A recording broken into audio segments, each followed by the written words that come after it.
खेल के मैदान से खबर। पाकिस्तान और जिम्बाब्वे के दरमियान तीसरा फैसला कुन वनडे आज बुलवाइयों में खेला जाएगा। सीरीज 1-1 से बराबर है। फास्ट बॉलर अहमद दानियाल और शाहनवाज धानी इंजरी के बायस आखिरी मैच से बाहर हो गए हैं। अब्बास आफरीदी और जहांदाद खान को स्क्वाड में शामिल कर लिया गया।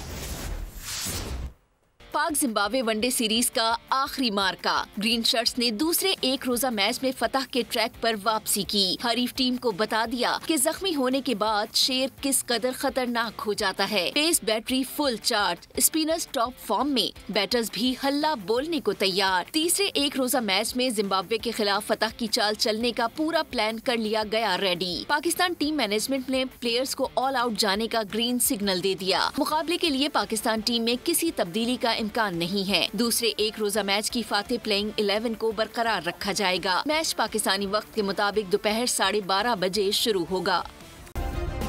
सब्सक्राइब करें और बेल दबाएं ताकि कोई खबर रह न जाए।